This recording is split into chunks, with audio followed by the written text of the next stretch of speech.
Merci à tous et bienvenue. Nous sommes émission spéciale. Aujourd'hui, nous sommes à la Ferté-Bernard pour la 9e Coupe de robotique des grandes écoles et des universités. Cette année, l'ambiance est indescriptible. La règle est extrêmement difficile. En effet, la règle cette année privilégie les robots les plus intelligents. Au départ, les 2 robots entièrement autonomes sont disposés de part et d'autre de la table. Ils doivent ramasser les balles déposées chaque fois au hasard sur le terrain. Les rouges doivent être marqués chez l'adversaire, les noirs dans son propre camp.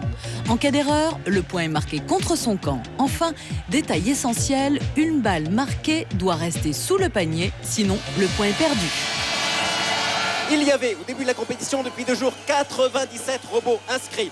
Nous arrivons à ce stade de la compétition au 8e de finale. Il n'y a plus maintenant que 16 robots en compétition. Des robots extraordinaires. Qu'est-ce que ça donne? On va le regarder tout de suite avec les premiers matchs de ces 8e de finale. 3000 spectateurs, une salle surchauffée, c'est le début des 8e de finale. Le tenant du titre, l'IUT de Ville-d'Avray, affronte le robot Cri-Carré de Rouen. C'est parti. Dès la première seconde, Ville-d'Avray s'élance à une vitesse foudroyante. La machine avale 2 balles d'affilée et les marque. 2 points pour l'IUT. De son côté, Rouen gobe sa première balle rouge au démarrage. Puis le robot longe la bordure. C'est d'ailleurs son unique stratégie pour se déplacer. Et c'est un premier panier pour l'équipe rouennaise. L'équipe est rassurée, mais pas pour longtemps. Que se passe-t-il ? Le robot retire sa propre balle du panier.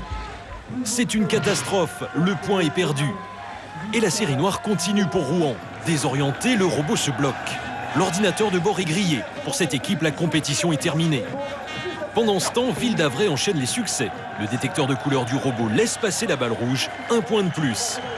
La balle suivante arrive au niveau du détecteur, pas d'erreur, direction l'autre côté de la table.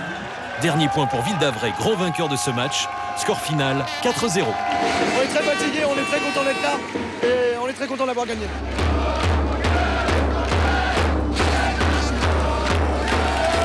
Alors, pour en arriver là, quelles sont les stratégies efficaces? Des robots très sophistiqués bourrés d'électronique de caméra ou au contraire des robots très simples? Véronique Weber décrypte pour nous les recettes du succès.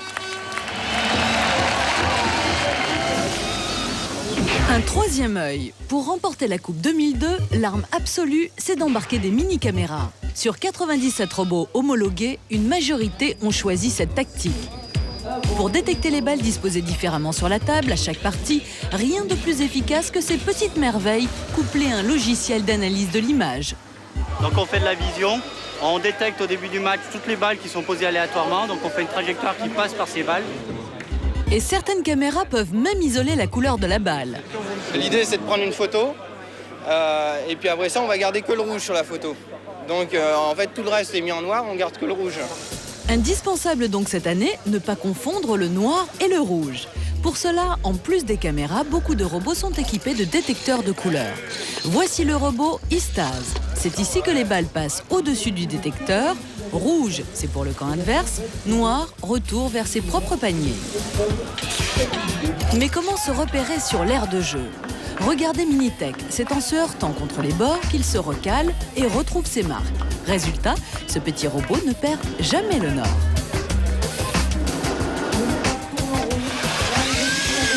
Il calcule en permanence sa position. Donc c'est des jolies formules de trigo qu'on a appris au lycée. Ça a été dur de les retrouver. Autre tactique, utiliser le quadrillage au sol et suivre les lignes blanches. Simple et efficace.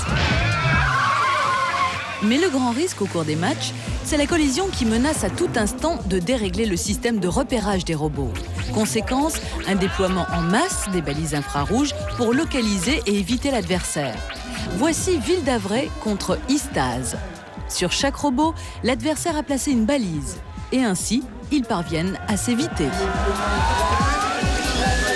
Enfin, les étudiants ont dû soigner toute la mécanique de ramassage et de manipulation des balles. Au hit-parade de l'efficacité, des monte-charges, des pinces intelligentes, des barillet et des ventouses. Testés et approuvés. Il n'y a plus qu'à se servir directement chez l'adversaire. Toute cette débauche de matière grise ne passe pas inaperçue. Dans un tel vivier, les chasseurs de tête sont à l'affût. Cette compétition est révélatrice de talent. Et ils arrivent à conduire le projet jusqu'au bout, à maîtriser des techniques, à s'adapter, à trouver les bonnes solutions et de manière extrêmement réactive. La coupe, un bon moyen de se faire repérer. Quoique.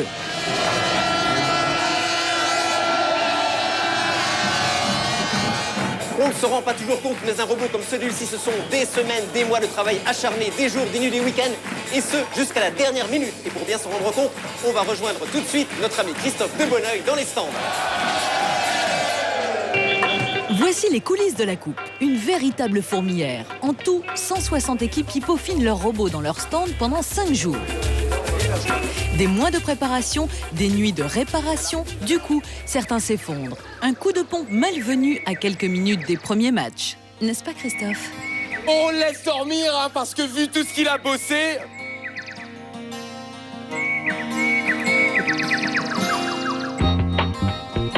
Bon, alors je regarde sur la carte. Oui, c'est là. Et Christophe, avec ton flair hors pair, tu vas bien nous trouver un robot qui a du chien? C'est votre robot, ça? Ah oui, c'est le robot de la NCR. Puis là, il n'a pas été homologué. Côté casse-croûte, au menu, il y a salade du chef. Vous en voulez? Non merci, Christophe lui préfère la gastronomie italienne. Bon, pas encore assez vif pour rivaliser avec nous, les hommes. Dans les stands, dernier réglage. Les aspirants ingénieurs mettent à contribution leur dernier cours d'électronique, de mécanique ou de maths. On teste les ingénieurs. Alors 5 plus 7. 18. Trop lent. Et faux. Salut, tu es ingénieur? Ça va pas tarder, oui. D'accord. Combien de diagonales a un triangle? Ok, tu repasseras un pour le diplôme. Merci. Alors Christophe, tu nous le trouves ce robot hors pair? Alors, par solidarité, il y en a qui mettent 6 mois à monter un robot. Moi, je monte une vache en 10 secondes. Hein. On essaie de participer comme on peut. Bon Christophe, visiblement on peut vraiment pas compter sur toi. En fait, le robot le plus impressionnant, le voici. Nom, Cric, concepteur IUT de Cachan. Signe particulier, pratique le tir balistique. Ce robot a fait sensation sur les tables de jeu. Il a été le seul à véritablement lancer les balles vers les paniers. On pense gagner du temps par rapport aux autres équipes qui doivent d'abord ramasser les balles, les unes après les autres, et ensuite, en fonction de leur couleur, traverser le terrain pour les déposer. Alors que nous, dès qu'on l'a, on s'oriente vers le panier et on la tire directement. Les yeux de ce robot, ce sont ces 2 lasers métriques. Le premier laser, au ras du sol, sert à détecter les balles.